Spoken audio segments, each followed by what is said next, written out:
Hello, world, and welcome back to Roto World's DFS Building Block Show. It's week 6. Yes, week 6 already, or week 6 already, depending on how you're feeling so far into the year. As always, I'm your host, John Daigle. He is friend in life and Roto World's own Hayden Winks. And then today, actually, very, very happy we finally got the man to come on board. Someone I am a big fan of, both off-season pods, off-season content, in-season work. One of the best workers in the entire industry. Hopefully I can call friend now, Chris Allen. Chris, buddy, how's it going?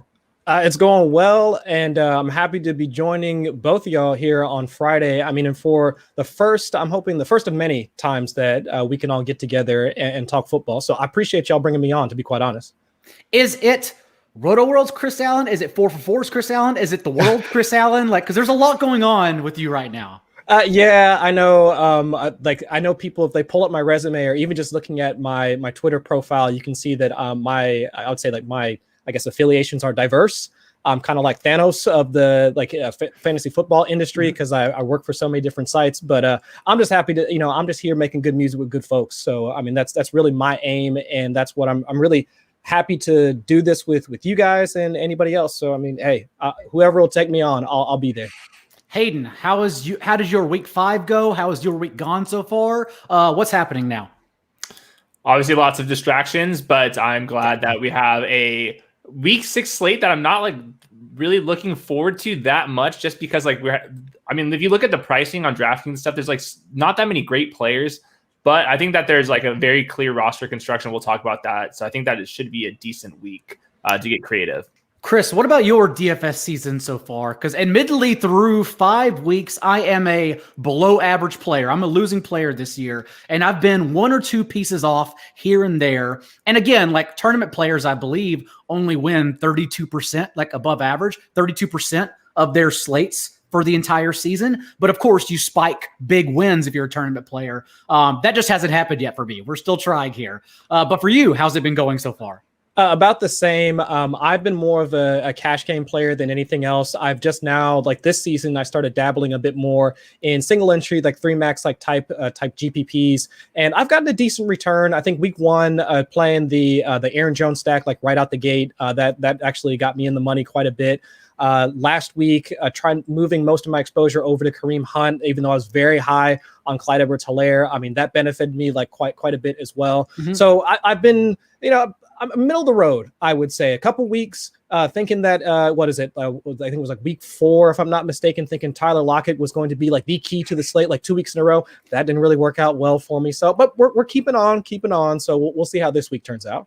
Exactly. The secret to surviving the season is don't read the news before 10 a.m. because it's just going to be 6 positive tests that are all turned to be false. And then, of course, just continuing to learn from your mistakes. Don't chalk it up to something that went wrong. Go ahead and always assess your decisions. And that's what we're here to do. We're here to talk about the week 6 main slate only. So we're taking out of the picture the Rams 49ers game that I'm actually really excited about Sunday night. And then, of course, the exciting doubleheader between the Cardinals and Cowboys and Bills Chiefs on Monday night. We are here for Sunday only, and we are going to get started, as we typically do, while also taking questions throughout the show in the chat and eventually jumping over to the DFS Toolkit here in a bit to build an optimized lineup with all of us and the chat. We're going to get started with the decision point, which is the one issue we've all come across when building lineups throughout the week. So, Chris, you're new to the show. Let's go ahead and get started with you. What have you been running across as a potential issue when building lineups so far? I think the biggest decision point for me this weekend is going to be how much exposure do I really want to have towards the Minnesota offense? I know that the matchup sets up well. They're playing against the Falcons. We've just seen, offense after offense, continue to get production against them. But again, last week against Carolina, I think that that particular game set up well because Carolina was at the very least at middle of the road or at average in terms of neutral passing rate. So at the very least, their offense was predicated towards the pass. But now this week, going against Minnesota, that's really not the case. When it comes to Minnesota's offense, bottom of the league in neutral passing rate, bottom of the league when it comes to passing, when it comes to in the red zone. So while Alexander Mattison is probably going to be a core play for a lot of folks. Mm-hmm. Adam Thielen is going to be another core play for some other folks. I'm really interested in seeing what we can do with guys like Justin Jefferson. I know I've seen people talking about Irv Smith as a possible play at the tight end position, considering his pricing over on DK. I'm trying to talk myself into playing some of those guys. But again, if Atlanta doesn't show up to play, I mean, as of right now, they're like a middling offense. I think they're only at maybe 18, 19 points per game over the past few weeks with Julio Jones like still injured. It's really coming to a point where when it comes to roster construction, how many Vikings do I want to have in my particular roster? And I'm not sure at this point. Yeah, Mellow Bello asks a similar question. I'm going to take it from here because it's actually the same thing I have listed is how do we treat this Vikings-Falcons game? And he asked, which chalk should we eat, Madison or Thielen? And so that's the whole point of this game really is it all revolves around Madison, but it's all the pieces around Madison as well. I think the good news is that Julio Jones finally practiced. He was limited on Friday, but he finally practiced and then was removed from the injury report altogether. And as we know, Matt Ryan, the past 3 games, QB 27, 24, and 23, basically useless. Has not thrown a touchdown since the first possession of week 3 without Julio Jones. So if they have all of their pieces back, I think you can still be safe and leveraging, and this answers your question, Mellow Bello, and the entire slate really, leveraging off of Alexander Mattison and onto Kirk Cousins, Justin Jefferson, and Adam Thielen. So taking the passing touchdowns, hopefully, if things go awry, and then running it back with Calvin Ridley, which also gets you off Julio Jones and not having to play him at lower ownership. Of course, you could if you wanted to. He could return and be a wide receiver 1. And perhaps he will be in tournaments, but the thing is, like, that's also fairly risky. So I still think it's super safe to go the passing attack for the Vikings as a tournament pivot, and then Calvin Ridley, who was the wide receiver 1, remember, even with Julio Jones. Hayden, any thoughts on this particular situation? Yeah, I think in tournaments, you're going to want to only play either one of Alexander Mattison or Adam Thielen if you're not pairing them with Kirk Cousins. I think since Adam Thielen and Justin Jefferson on DraftKings, their price tag is only $1,300 apart. If you look at their usage, it's not even close. Adam Thielen is dominating still over Justin Jefferson. I love Justin Jefferson, the player. I think that the Vikings could pass the ball a tad more this week than in weeks prior. But I want to have way more ownership on Adam Thielen than Justin Jefferson. And I think that their ownership is probably going to be somewhat close because I think that people really want to jam in Justin Jefferson. But if you look at his usage, it's just not up to par. So I kind of want to be a little hesitant with Justin Jefferson compared to Adam Thielen. I think this is another possible pivot as well. I got this question accidentally from friend Steve Boynton. Nagel has worn the same hoodie for 5 weeks straight. It's true, by the way. It's very true. Anyways, though, being 82 forever asked, anyone like Irv Smith that for usage spike? I think that's also a really interesting way to go because I don't think, I could be wrong here, but I don't think Cousins can support Thielen, Jefferson, and Irv Smith. However, if we go back to last week, like a friend of the show, Mike Leone from Established the Run, actually took down a tournament with Deshaun Watson, Brandon Cooks, Will Fuller, and Darren Fells. So perhaps a force onslaught and then run it back with one player is the way to go. And if that is the case, you, of course, would need Justin Jefferson to hit since the the Vikings did just run a season high rate of 12 personnel. It led Irv Smith to a season high target share and route run share. So maybe that is a way to go. That a 4 Vikings onslaught and running it back with Calvin Ridley is something maybe not be the worst idea, honestly, especially with Irv Smith being the stone minimum, oddly enough, on DraftKings for this week. Yeah, and that's the way. I mean, if your approach to this game is that Atlanta can continue to keep it competitive, then I do think Irv Smith will find some usage because in neutral game scripts, like Irv Smith is around like a 10, 11% target share that shifts when they're behind to about 8, 9% because he's only had a small sample, like actually now being a larger part of the offense. But if the team is ahead and Atlanta can't really actually muster any sort of offense like this weekend, Irv Smith, bagel. I mean, no targets. I mean, it's really just centered around Adam Thielen and then whatever running backs are actually going to be out on the field. So in this case, it's going to be Alexander Mattison. So if you think that Julio Jones is going to be a part of the offense, if we think that Atlanta can now get back to what they were in weeks 1 and 2, then yes, I think Irv Smith is going to be at least a decent play here in week 6. But it's just, again, projecting the Atlanta's offense at this point is pretty tough. I mean, given the way that they've been playing the past 3 weeks. Everyone strap in. We're in for a longer than usual show because Chris is bringing the heat. I'm very excited today. Hayden, what about your decision point when building lineup this week?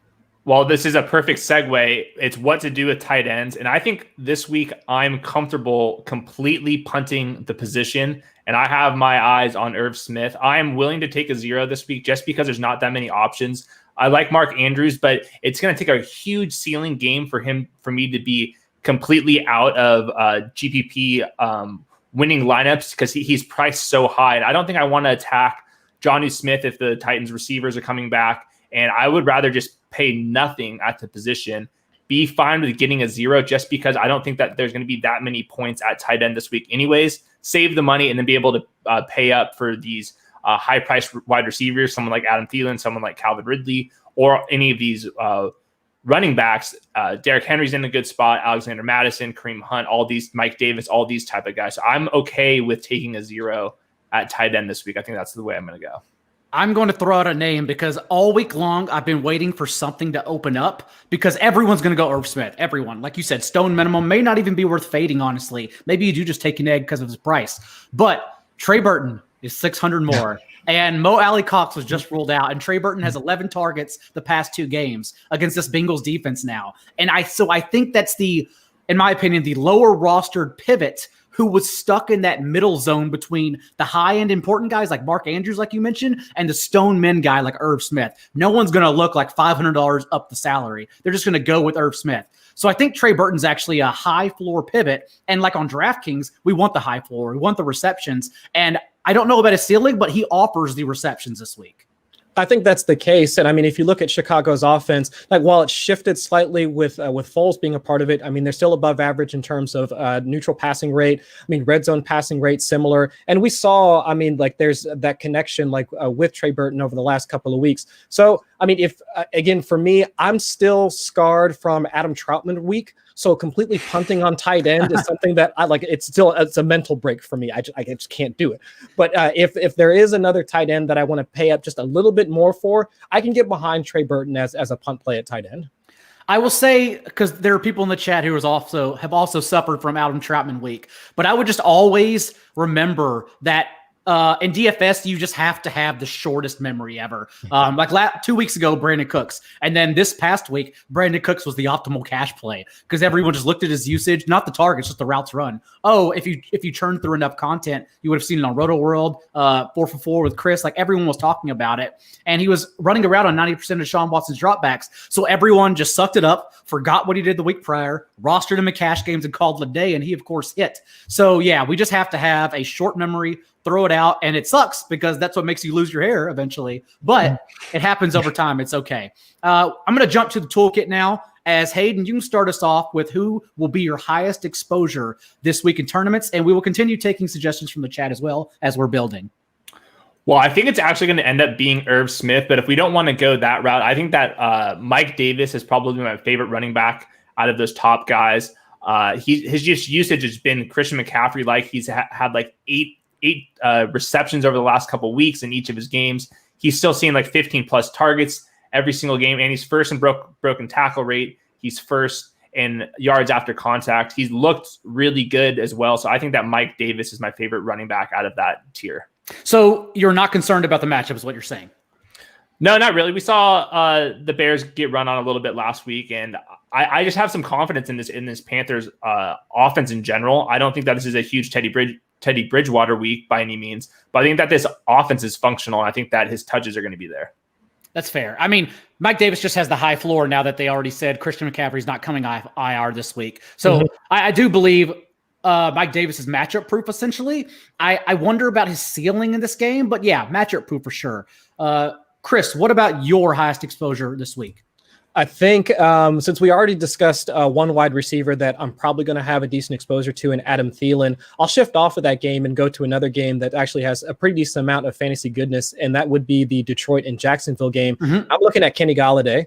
I mean, almost immediately back after the hamstring injury. I mean, popped right up to about 23% of the targets, like for Detroit. Looking at Matt Stafford as another quarterback play on this week. I mean, in terms of deep ball rate, he's towards the top. I believe it's either 9th or 10th in terms of deep ball rate. Kenny Golladay has like by far, I mean, the most of those targets when Matt Stafford is passing 15 air yards or more. And I mean, if you look at Jacksonville's defense, I mean, hat tip to TJ Hernandez over at 444. He pointed this out to me. In terms of adjusted fantasy points allowed, it's a metric that we track over at 444. Jacksonville's defense rates in bottom 10 for all categories. I mean, against quarterbacks, running backs, wide receivers, it does not matter. I mean, so Jacksonville's defense is one to target for all positions. But given Matt Stafford's connection with Kenny Golladay, the fact that he was immediately came back and took over that offense as the wide receiver one in both targets and air yard share in that offense. I mean, I'm going to be heavily exposed, to Kenny Golladay and just the Detroit offense in general. I mean, if you want to look at Marvin Jones and some of the ancillary pieces, fine, but Kenny Golladay is in the center of my radar for this weekend. This question is best answered by you since you're talking about this game, and I enjoy both environments. As I think I just lost it. Delivery dash cam. Where does your question go? Hold on. There it is right here.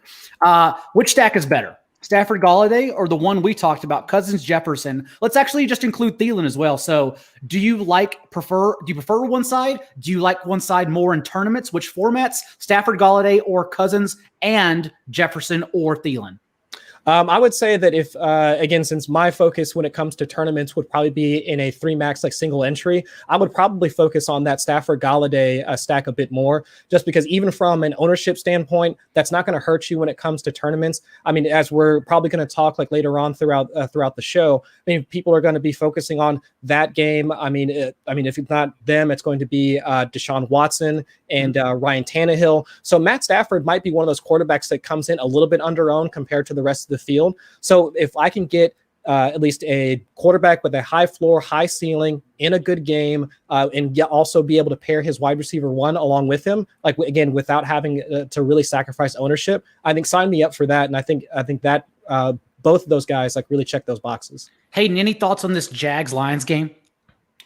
Yeah, I think that's the Stafford Golladay is a perfect tournament option, especially with Marvin Jones. I think the third piece in this stack is going to be really important because it's going to be really low owned. And if you're looking at the Vikings stack, even if it does hit, you're looking at 3 or 4 of the most owned players on the slate. So between those two, I would prefer the Lions stack.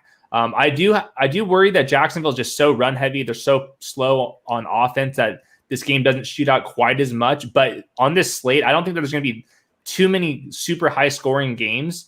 Just because, like you said, on Monday, that's where all the high-scoring offenses are. So I don't think that you're going to need 225 DraftKings points to take down tournaments. I think that's probably going to be closer to 190, 200 instead. So I don't think this means that I'm going to be off the game entirely, but I love this game for tournaments because I think it's an and/or, not a you have to sprinkle in players. Because as you mentioned, and as Pat Thorman of Established the Run mentioned, Jags run the second slowest offense in the league and 10th fewest combined plays per game for the Jaguars. So if they don't carry their own weight, especially with DJ Shark perhaps not in the game, as we know, the one game Minshew has not had DJ Shark, he threw for 9.1 fantasy points as opposed to the 20 he's averaged in the 4 games with Shark, then perhaps this game fails altogether. So I don't think it will, and I don't know what I'm going to do on Friday just yet in tournaments, but I think there is reason to perhaps fade this game if more people begin discussing it over the next 48 hours. Yeah, I think the only time I'm going to play is with a third option. I don't think that just Stafford Golladay is going to be enough. I would rather attack the low-owned third option. And for me, that's going to be Marvin Jones, who, Dave, I think you mentioned this before. He has kind of these Brandon Cooks vibes where you're getting not a lot of production, but he's been on the field almost every single play. And we've seen the talent before. Last year, Marvin Jones was a top 30 fantasy receiver with Stafford. Actually, I think close to wide receiver 15. So the potential's there. He hasn't done anything with it. So I think that he's at 5,100 or somewhere around there, and he's going to be sub 5%. I think that he's the key to that stack. We're going to call on our old friend Permar to help us out with this one because my favorite player this week is Davante Adams. And it's easy to say in a vacuum that, hey, you like Davante Adams. Wow, hot take. But as Permar says, he's doing the work for me. The fastest paced game, I believe they're 4th and 5th fastest in neutral game script. The Packers have 2 important linebacker injuries in particular. And Davante Adams, it's been a while since we've seen him. It's been since week 1, but remember, 17 targets in that game and dating back to week 9. 9 double-digit targets in 10 of his last 11 with Aaron Rodgers. So it's just a smash spot that we all forgot about. People have been mentioning Carlton Davis and the Bucs secondary, and it's just a lot of stuff I don't care about. So I'm going to Davante Adams. The only issue with this start for us, honestly, is the price points here. So before I optimize this, let's go ahead and start talking, starting with you, Chris, our favorite large entry tournament players, because perhaps then I can start shoving some cheaper players in here, and then we'll just tinker around with the lineup. For sure. And another guy that's probably off the beaten path for a lot of folks at the wide receiver position.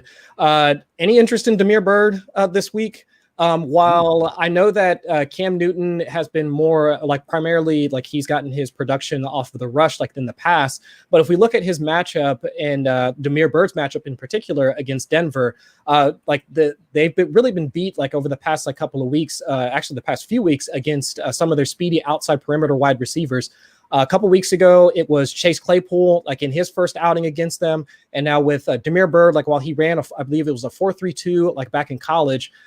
Chase Claypool, we know what his athleticism is. I think he ran like a 4.42, if I'm not mistaken. But we saw just this past week what he's capable of doing. So Damiere Byrd, like while he wouldn't be my first option, but if we're looking for a punt play, like while the Patriots actually, they predicate more towards the rush than the pass once they get into the red zone. But if we're looking for a guy that could probably give us something along the lines of like two receptions for 80 yards and a touchdown, which is exactly what Claypool did against the Broncos, I would put it on Damiere Byrd to do it. And I think he has at least a decent shot to actually match that stat line. I have no problems with Damiere Byrd. I wish he would have stayed minimum like we saw him last time. He got bumped up 500. But then again, a lot of people are probably going to go to Jeff Smith at 3K. So if you're telling me I can get Damiere Byrd at higher ownership or at lower ownership with Cam Newton, who returns healthy. Remember, he was on the COVID list. He wasn't even injured. So then, yeah, I don't mind that at all. I'll go ahead and I'll shove him in here, Hayden, while you go ahead and give us your large entry tournament dart. Well, if we're looking to completely save money, I would just put in Irv Smith. I was going to talk up the Patriots as a stack, so might as well do that now with Damiere Byrd. Cam Newton, we know what his upside is. He basically he's fully healthy now after missing the last 2 weeks, and I think that's really good news for Julian Edelman, who, if you watch him on tape, this guy is playing through some ailments. So I think that he's really going to benefit from sitting on his couch for the last 2 weeks, and his price is only at 5,600. We saw him in the first couple weeks have a huge air yard share. And if Cam Newton is going to get there this week, and I think that he probably has one of the highest ceilings on the entire slate, I think that Cam Newton, Julian Edelman, and then Damiere Byrd, if you really want to punt it off at 3,500, would be a pretty interesting stack. I do love Cam Newton in this spot. Not only what I just mentioned, coming back healthy, but remember, he only has six fewer carries than Lamar Jackson and Kyler Murray, and he's played 2 fewer games. Like, the man was rushing for 12 carries per game. He offers a floor of his own. So while I'm still trying to figure out my cash game pool, and the one guy I'm going to go with, but Cam Newton jumped up to the top of my Excel sheet the moment I saw his price and that they were playing on Sunday for sure. I think that's the way most folks are going to be going anyway, because like we were talking earlier, I think a lot of the popular quarterbacks are going to be in like Deshaun, like Ryan Tannehill.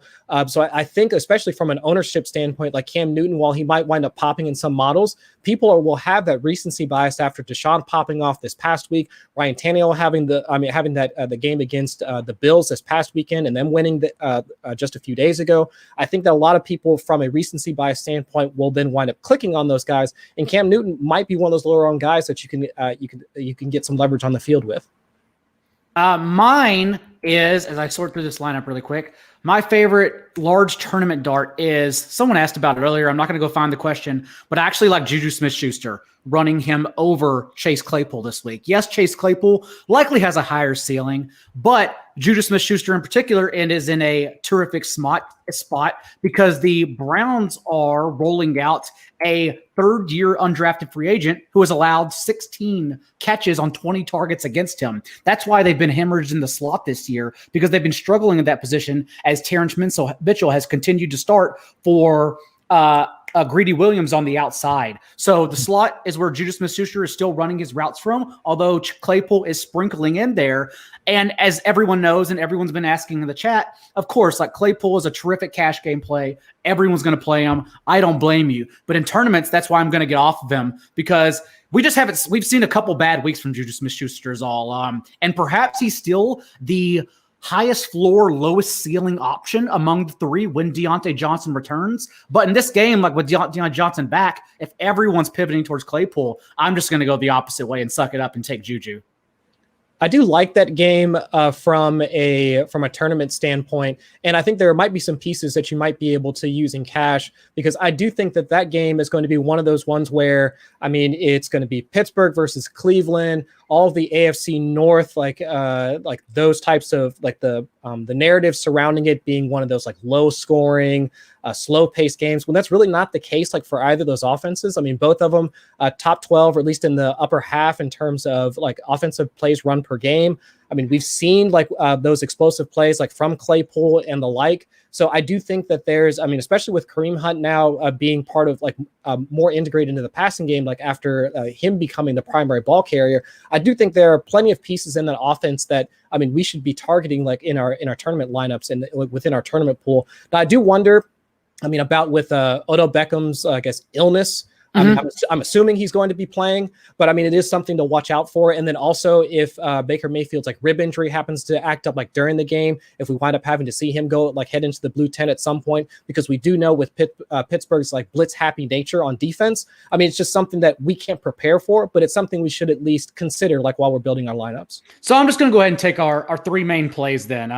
It all sounded like we kind of agreed with each other on tournament plays, but I'm going to take our main plays. We're going to optimize here. And then I always like to do, I like to combat the models and fight with my own company's optimizer. So here we go. Deshaun Watson, we've talked about. So Chris, you mentioned the two games everyone was going to stack most likely, Jacksonville, Detroit, and Tennessee, Houston. So explain your thoughts on the Tennessee, Houston game for everyone.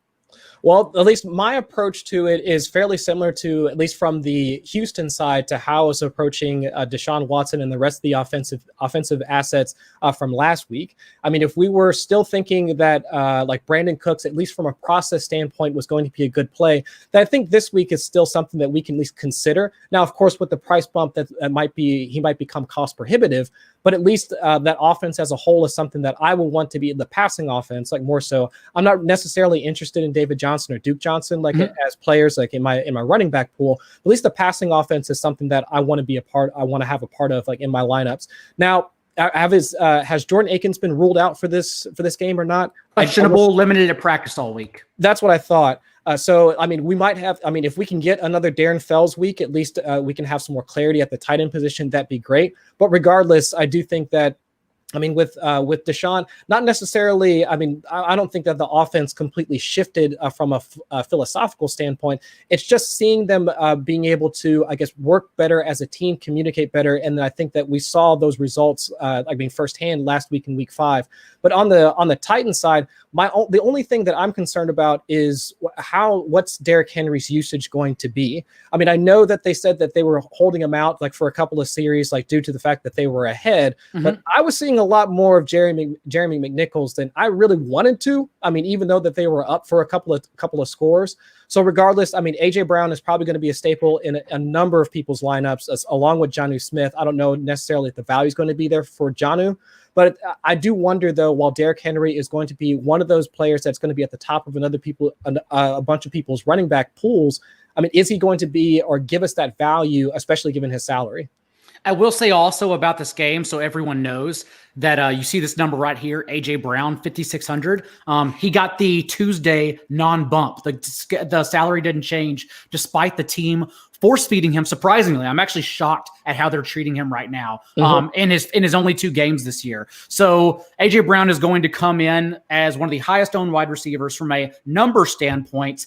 And maybe you get off him if Adam Humphries plays, if Corey Davis plays. We'll see. Because as we know, my issue has always been with AJ Brown is that they don't put him in position to succeed. He just succeeds because he's that damn good. But like he's running the same routes as Adam Humphries every week. So it's not a matter of like going the ball to him. They go to ball whoever is open. Having said that, 5,600, you're probably going to play him anyways. I'm never going to tell you to get off a guy like that at that price. So that's why he's going to pop up in a lot of models. So while you were talking, Chris, I went ahead and adjusted. I gave us Will Fuller.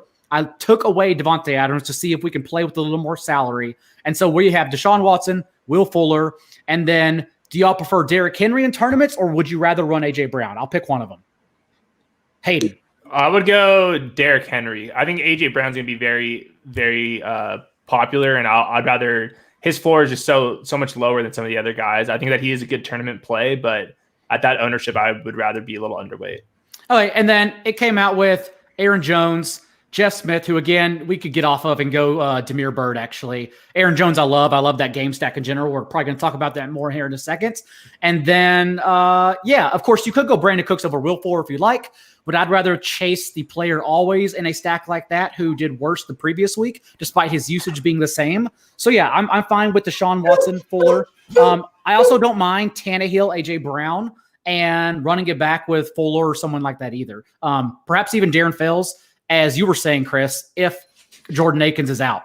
Mm-hmm. Yeah, I think that'd be the right way to approach it. And again, we'll just have to dig a bit more into the ownership projections over the next day or so. But I think that's the optimal way to approach that game.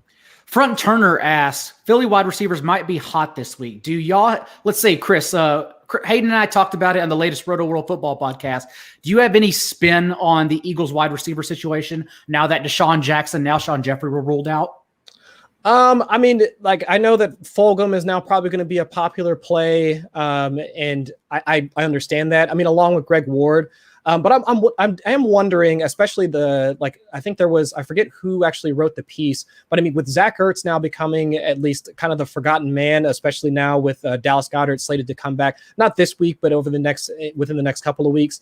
I do think though that Philly, while I think we're kind of leaving them for dead, especially given their upcoming matchup. I do think that there's a way that Travis Fulgham and him and Greg Ward can be at least, centerpieces of their passing offense. I know that a lot of people are going to want to see more of Miles Sanders, especially after he had the 2 touchdown performance. But I mean, Travis Fulgham, I mean, for a perimeter wide receiver, he was good. I mean, he played really well. I mean, look at his opportunity share within the offense this past week. I mean, they weren't just those targets that, I mean, they weren't those high percentage targets that he was able to just kind of pick up from the slot or anything like that. I mean, but while we do think that Baltimore's matchup is one that most folks would want to shy away from, I don't think they're going to have much of a choice in terms of needing to pass in that particular game. So while I do think that they're going to have some trouble, especially given the fact that, I mean, we saw just this past week when Baltimore's rush, their pass rush was going up against Joe Burrow. We did see a number of sacks and then the fumble 6 as well. But I do think that given the way that they played last week, I mean, Fulgham should be a part of, at least from a tournament standpoint, he should be within our roster pool. I will say I am concerned about Fulgham involved going forward, but that is beyond week 7 because this week Dallas Goedert's still out, not eligible to return till week 7. So by the way, if season long players are listening, you can go ahead and get ahead of that stash right now if you want to. And then Deshaun Jackson and Jeffrey, as I mentioned, both out this week. So the offense from last week literally doesn't change one iota this week. John Hightower, who led the entire league at air yards last week, is still going to be running those deep shot plays. Travis Fulgham, more safer routes, although he did look explosive. And that's back-to-back games now because he did have that big touchdown against the 49ers in an island game. And then, of course, Greg Ward playing fewer routes from the slot. So, yeah, I mean, nothing changes for Fulgham this game. I don't think I would still play him against the Ravens secondary. But if you're looking in that range, yes, it'll be the same offense as last week. Mm-hmm. Hayden, let's go ahead and move to the next topic, though. What about the player you are lowest on, the player you are going to fade despite ownership looking relatively high so far on him? So I think it's just going to be the Ravens in general. And we talked about this on the podcast. And this is, for me, it's a price point situation where Lamar Jackson, Mark Andrews, and Marquise Brown are pretty highly priced. I mean, I think Marquise Brown's a top 10 salaried player on DraftKings this week, and he does not have anywhere near that usage. The way that their offense is structured right now, Lamar Jackson is not running as much. And I think that's by choice. They want to save him for the playoffs. I don't expect that to change, really. Of course, he's always capable for a big play. But right now they're trying to figure out the passing offense, and it is a high ceiling passing offense because they're throwing the ball downfield more than anybody in the NFL. I'm just worried about the price points on these players. Even if they do all hit, you're taking up so much of your salary with these 3 guys. So I would rather find some cheaper options rather than go Lamar Jackson as the highest quarterback, Mark Andrews as the highest tight end, and then Marquise Brown at a much higher price point that I would be willing to pay. I wouldn't be ranking him inside my top 10 receivers this week, and that's where he's being priced at right now. tried control Fing your column and I controlled F my face onto the screen. Ravens here, as you can see in Hayden Winks' fantasy blueprint column for week 6. He discussed everything here, including Mark Ingram, RB4 usage and worst running back on the Ravens. So there you go. You get hot take opinions like that as well as he discusses his team. I agree with that. I think it's actually sort of a bad thing that he attempted a season high in passes last week and a career low in two runs. And maybe that was because he was banged up and injured and didn't practice on Wednesday and Thursday. But then again, like, it's still worrisome. So yeah, I'm fine with fading Lamar Jackson in this particular matchup. Maybe if it was against Washington or something, I would run him out there and be like, oh, like, he's not going to have ownership. I'll take the ceiling. But in this matchup, I agree. I kind of doubt he has a ceiling, to be quite honest. I mean, when it comes to just Baltimore's offense, and I see the chart up there, and Hayden, I'm like 100% with you when it comes to Mark Ingram, because, I mean, what game script do we need in order to feel confident about using, I mean, any of the running backs in general? I mean, Mark Ingram, like, while they're in their base personnel, so in neutral situations, like, Mark Ingram has like the largest like rushing share out of that group, but even still, I mean, if they're in positive game scripts, I mean, we won't even see like Mark Ingram come the fourth quarter because they're resting most of their starters at that point. So I'm not seeing a game script where that's going to wind up favoring any of those guys. I mean, you can try and tell yourself a story of maybe J.K. Dobbins, like maybe being the lead guy because they're ahead in the fourth quarter, or even Gus Edwards now because he's become like the number 2 ball carrier. I mean, but when it comes to just that offense in general, there's no concentrated touch share that I think that at least we can at least put our stamp on week in and week out and say that this is the play that we need to make. Maybe you can probably make the case for, the 2 primary pieces in Hollywood Brown and Mark Andrews. But outside of that, I mean, your guess is as good as mine.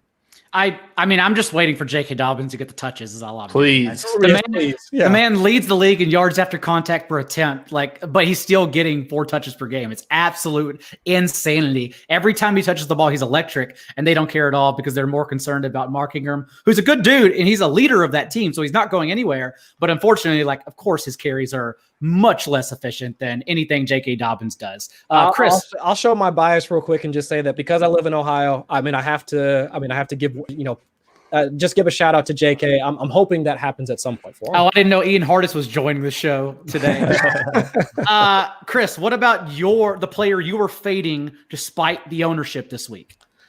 We talked about him a bit, and I know you guys are probably going to hate me for it, but I can't get on Irv Smith yet. I mean, it's probably maybe I'll sit down tonight. I'll look through it a bit more, and I'll probably take my buddy Adam that I do some shows with more for Dynasty. But we've been going back and forth over the past couple of days about Irv Smith as a play. And I know the price, it doesn't matter like what happens. He allows you to do so much with your roster, but just after the 1 week of him popping up and him being, I think he was like 13th in yards per route run at the tight end position. Given the offense and like the projected target share, I really need to, I would want to see it at least one more week before I wind up saying, yes, I want to do it. But if it happens one more time, we're not going to be able to get a $2,500 Irv Smith. So like, it completely makes sense. I think it's a logical way to approach the game. And as I mentioned earlier, it's a mental block for me because I can't walk into a game or like build a roster knowing that a particular position is going to wind up with a 0. But I do understand like why everybody wants to play him, especially given his performance in week 5.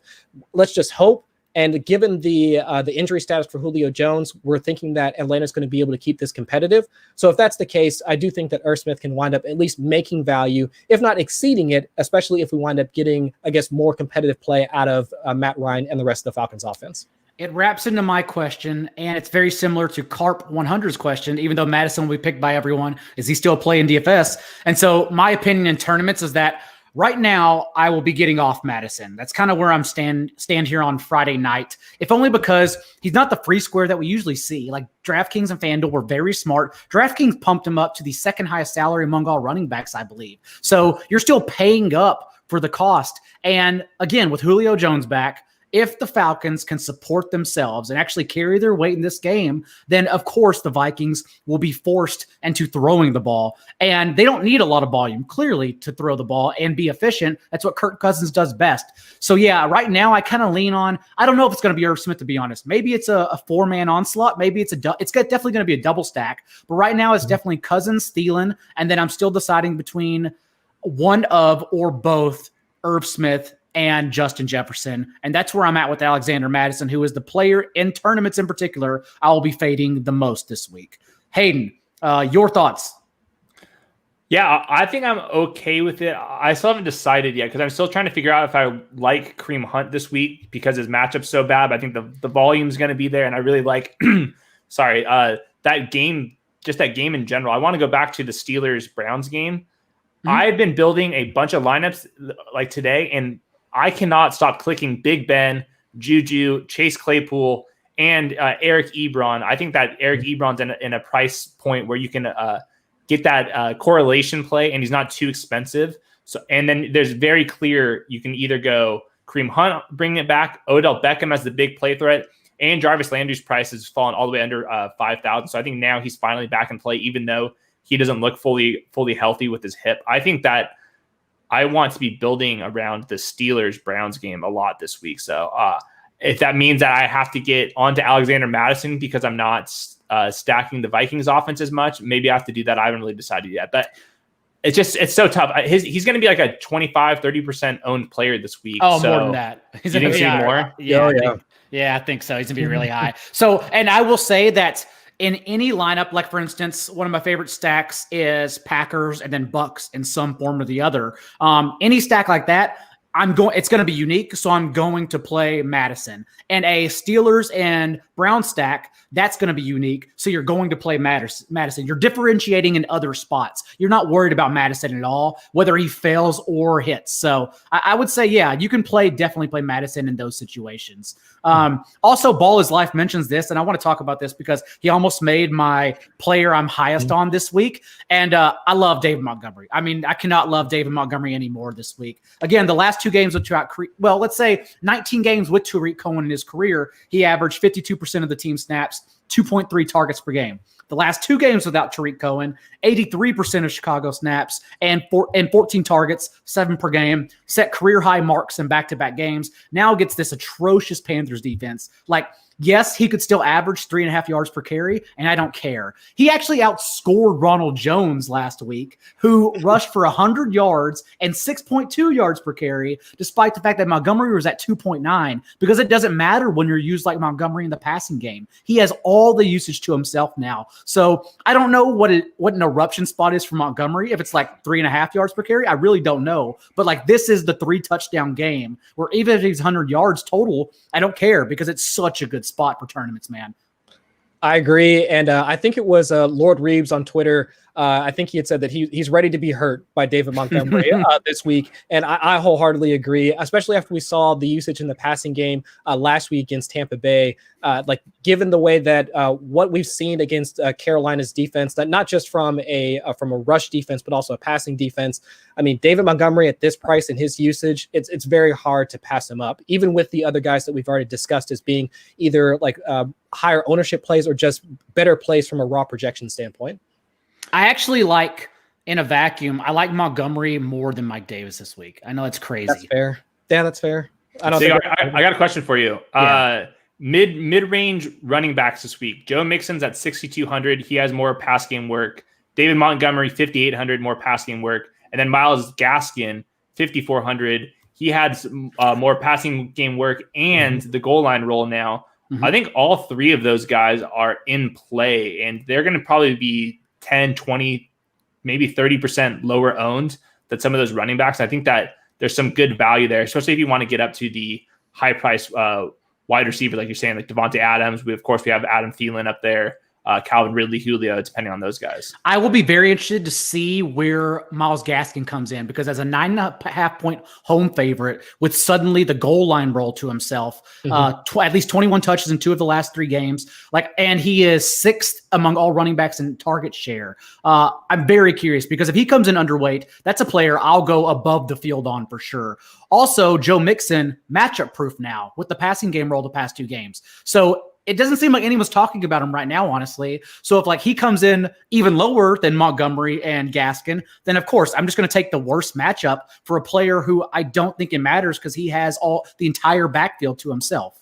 Yeah, right. And hold on real quick with Myles Gaskin. Also, I think that the Miami Dolphins stacks are going to be popular because Ryan Fitzpatrick has been balling out, and he's kind of he should be priced higher. So I think that there is some leverage off of the Dolphin stacks as well if you go pivot towards Myles Gaskin. So I think that in some lineups where I'm completely fading that game, I'll go Myles Gaskin, so I don't have to worry about Devontae Parker, Ryan Fitzpatrick, Mike Gesicki. I'm guessing is probably going to catch some ownership. So I think that he would be a decent leverage spot over those guys.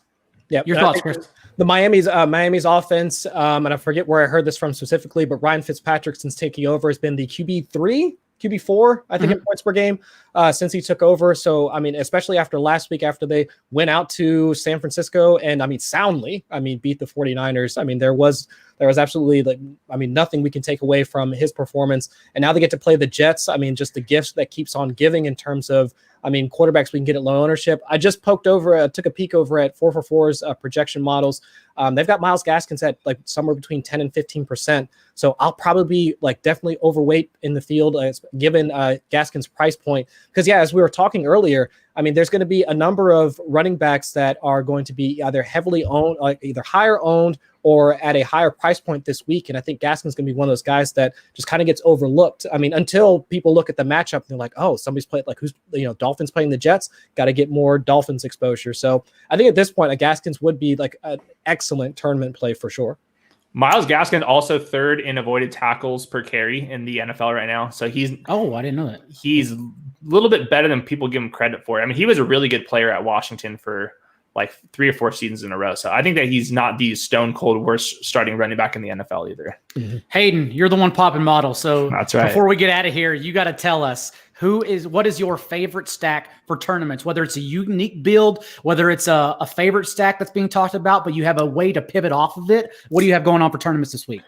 Well, I'll give my one-off play, and that's Julio Jones. Diggle, what do you think his ownership's going to be? I think it's going to be really low. Didn't practice all week. Oh, it's going to be 5% or lower, yeah. Julio Jones is my one-off pivot off of that game. If I'm going to be stacking the Vikings, I'm going to go Julio Jones over Calvin Ridley. Of course, we know what the upside is. This guy's been playing through injuries for his entire career, so I think that he would be are we off Julio completely? No, we are not. We are going to get 10%, 15% tournament ownership. That'll be triple the field, I would think, too. Yeah, so, and especially because you have to differentiate. We all want to play these Vikings guys. How are you going to differentiate if those stacks go off? You got to get off of Calvin Ridley. You got to get onto Julio Jones. So that would be my one-off play. In terms of stacks, I'll say it again. It's the Steelers. Big Ben. The offense has changed. A lot of it's yards after the catch, but like we said, Juju's good off after the catch. Chase Claypool looks absolutely dominant. I want to be overweight on Chase Claypool. I don't care what his tournament ownership is going to be. The guy looks really good, and he's not going to be this cheap for the rest of the season. I want to be overweight on him. I would throw Eric Ebron in the mix because just we don't know what to do with tight ends. I think that he has a chance at a touchdown, and he's only at 4,100. And you can bring it back. Very clear options. It's Odell. It's Kareem Hunt if you want to pay up for running back. And if you want to find a cheap option, Jarvis Landry's in play. He's been pretty good against the Steelers historically. Hayden, Eric Ebron as well these past 2 games. The ownership and the focus has been on Chase Claypool, but Ebron actually has run a route on 78% of Ben Roethlisberger's dropbacks, which are season high marks these past 2 games with Deontay banged up. So that's actually a really sneaky way. What's his price, by the way, on DraftKings or FanDuel? Does anyone have it in front of him? 4,100 for Ebron on DraftKings. He'll go overlooked as well. So that's actually that has me thinking about it as a way to get off Irv Smith for sure. Chris, what about you for a unique snack for tournaments? So we talked about it a bit earlier. So I'm really digging the Damiere Byrd play, stacking him, or even doing a triple stack with Cam Newton, Julian Edelman, who I think is probably going to be one of those wide receivers that probably goes a little bit under-owned, or at least under the radar, because, I mean, we didn't even talk about Allen Robinson earlier, but, I mean, his matchup is also probably going to be one of those matchups that people want to try and force into their lineups, especially given his 10-target outing, actually 10-plus target outing this last week. So, I mean, there's going to be a number of other receivers that are going to be a part of the player pool. Julian Edelman might just kind of float under the radar for a lot of folks. So if we have a Cam Newton, Julian Edelman, Damiere Byrd stack, I mean, that's one of those, I think, unique tournament options that I think not a lot of people are going to be playing, especially given, I mean, Damiere Byrd's price, probably going to only see 1% ownership. Cam Newton also going to be flying under the radar. I mean, given the other quarterbacks, the higher owned quarterbacks that are going to be currently on the slate. So I think that's one way that at least you can differentiate yourself against the field in week 6. And you don't have to run it back, but it's a tournament or a stack, of course, running it back. Nikki Two-Bank asks, if no Melvin Gordon, what about Philip Lindsay? I don't think that's the worst idea. I think you would want to attack the Patriots front seven as opposed to their secondary. And so him, or perhaps Noah Fant as well, who's 50-50, but had a higher target share with Drew Lock when Lock was under center, and we know Lock will likely start this game. So I think those would be my two players in this game. Hayden, what are your thoughts?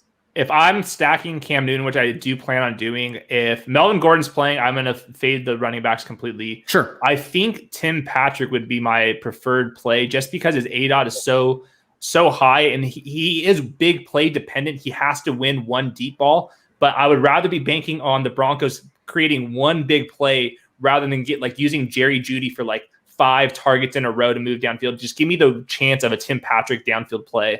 But I do think that Cam Newton, and I think I'm only going to pick one of the two receivers. I don't think Cam Newton's worth double stacking just because we don't think the Broncos can keep pace. I think I'm going to keep it simple. I'll probably have Cam Newton, Julian Edelman, and then I'll figure out if Melvin Gordon's playing, and I'll decide from there.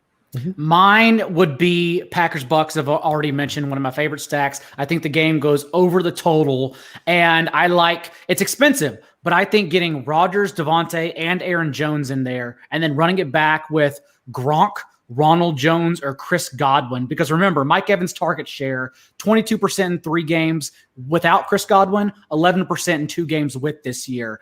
So he could have a touchdown, sure, but that's a player I want to fade, even in season long right now, in every format, with everyone getting healthy. Justin Watson cleared, Tyler Johnson healthy, who was not healthy when the other two were healthy in week 1, and Scotty Miller back as well. So one of those players running it back with the Packer stack is where I'm at in tournaments right now. That's my favorite game. Chris, any last thoughts on that? I mean, I'm hoping, I think just for the comedic value, seeing Mike Evans get yet another 1-yard touchdown. Sure. I think that'd just be funny. I mean, just given the fact that he was 2 for 2 and 2 touchdowns, I think, if I'm not mistaken, last week and the week before. But regardless, I'm definitely on that stack. I do think that Aaron Jones and Devontae Adams being back, or at least Devontae Adams being back in the lineup will be, I mean, that's a huge, powerful offense that we want to try and target. And again, considering a lot of folks are going to be on the Vikings game, I mean, that's going to be, I think, a game that's going to go at least slightly lower owned. And so that folks should try and, at least from a tournament standpoint, at least start to eye that in their player pools. Daigle, who do you want to run it back with on the Bucs side? I can't pick a player.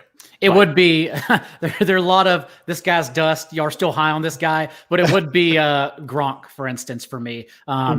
I just like shoving him in the onesie spot, hoping for touchdown. Because remember, last week they actually started Tanner Hudson, but then Hudson was bad, go figure. And then they had to put in Cam Brate, who doesn't really offer a ceiling, but he has a high floor because he's still getting peppered with targets. And Gronk definitely looks slow. Don't get me wrong. He coughs up dust every time he gets up off the field, but he's still getting high produced targets in the red zone. And so, yeah, I think I'm fine with just that onesie position. Then again, though, if I can fit Chris Godwin, I like Chris Godwin a lot too.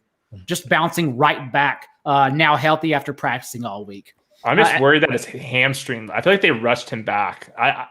For Godwin? I'm a little bit nervous. I feel way more comfortable with Devontae Adams' hamstring just because we thought he was going to be able to play. This is kind of I think that they're kind of rushing back Godwin. Of course, he's so good, but I would be way more confident in Adams hamstring holding up compared to Godwin's, but I'm not a doctor. And then we have a couple questions. We'll get out of here with this. What about Jonathan Taylor? I will promote myself, high five to me, and say I just wrote a column, buy highs and sell lows, or yeah, that's the way it is, for season long, but it pertains to DFS as well, because I talk about Jonathan Taylor this week and why this is the final week to buy him low in fantasy football season long formats, and why he is a smash play against the Bengals this week. So with that, thank you to everyone, as always, for joining. Chris, buddy, thank you. And what else can people look forward from you for the rest of the week? So for the rest of this week, actually nothing for me this week. I mean, I'm taking Saturday off to at least try and figure out if I'm going to play Irv Smith or not. But starting early next week, you'll see my quarterback streaming column over at 4for4. So I'll be kind of picking through some of the matchups for week 7. I can't believe it's already going to be like week 7.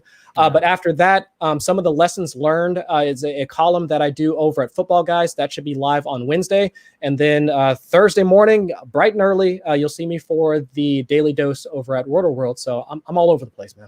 And then your Twitter account where people can find you? At Chris Allen FFWX, because another part that I do is weather research, like its impacts. And so I have a weekly weather report over at numberfire.com. So you can find me on Twitter and come yell at me about my takes. And if I decide not to play Irv Smith, you can come make fun of me for it. Hayden, where can the people find you, and what else do you have going on this week? At Hayden Winks on Twitter. Tonight, I am on blurb duty, which means I'm going to run through every single injury report by every single team, and then also be adding that to the fantasy blueprint. Got a couple more teams to write up there, but Dago, I think the biggest key right now to fantasy sports is offensive line injuries, defensive injuries. Yep. I think that's one of the last frontiers to pick and prod at, and I go through every single player, look at their snap counts, and figure out if they're good or not and how big of a deal it means. So that's what I'll be doing tonight. I totally agree. You can definitely just go to the rotoworld.com news page to see all of that. Hayden and I usually run through the injury reports right after this for minor but key injuries. You can find me at NotJDaigle on Twitter, in Elba Silva's basement drinking wine right after this.